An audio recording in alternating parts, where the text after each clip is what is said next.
একসময় ছিলেন শ্রমিক, এখন অঢেল সম্পদের মালিক। নাম লেখান সিনেমা কথা, আর এসবই হয়েছে ডিবি হারুনের আশীর্বাদে।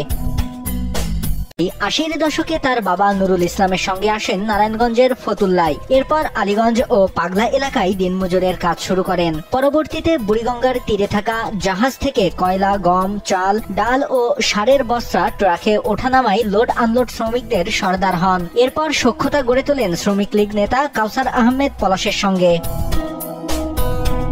সময়ের ব্যবধানে সেই শ্রমিকই এখন বনে গেছেন কোটি কোটি টাকার মালিক। আলীগঞ্জে বিলাসবহুল বাড়ির মালিক। ২০১৬ সাল থেকে হ্যারিয়ার গাড়িতে চলাফেরা করেন মোকাররম। ২০১৭ সালে কিশোরগঞ্জ শহরের উকিলপাড়া এলাকায় ৩তলা বিশি নেন। একই বছরে নিজ গ্রামে প্রতিষ্ঠা করেছেন কলেজ। ওই বছর হেলিকপ্টার নিয়ে গ্রামে ঈদ পালন করতে যান। এছাড়া কিশোরগঞ্জের নিকলিতেও আছে অঢেল সম্পদ। অভিযোগ রয়েছে জাহাজ থেকে পণ্য খালাসে অনিয়ম ও চোরাই কয়লা কেনাবেচা করে শ্রমিক থেকে ধনকুবের হয়েছে মোকাররম।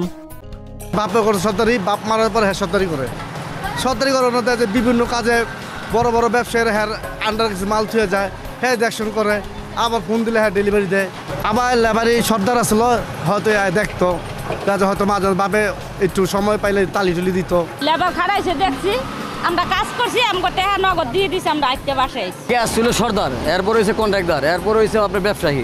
এইখানে আপনার জাহাজ আছে, এই জাহাজের থেকে লেবার কথা গম, ভুট্টা এগুলি উঠায়। কেরানে মাল ওড়ায় আপনার মালিকের যা।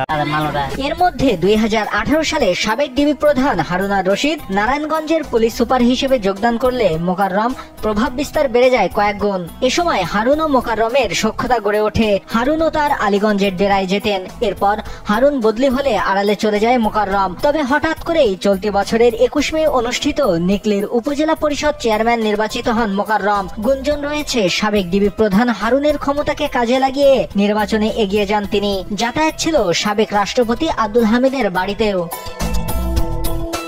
একসময় শ্রমিক, এখন বিপুল সম্পদের মালিক। হঠাৎ এত পরিবর্তনে সন্দেহ রয়েছে এলাকাবাসীর মধ্যেও। মোকাররমের সম্পদের বিষয়ে দুদকের অনুসন্ধান চান নাগরিক কমিটি। প্রশাসনের অনেক অফিসার, বিশেষ করে আইন শৃঙ্খলা রক্ষা বাহিনীর উচ্চ পর্যায়ের কর্মকর্তাদের নামে, এবং তারা নিজেরাও এই লুটপাট এবং হাজার হাজার কোটি টাকার মালিক হয়ে গেছে।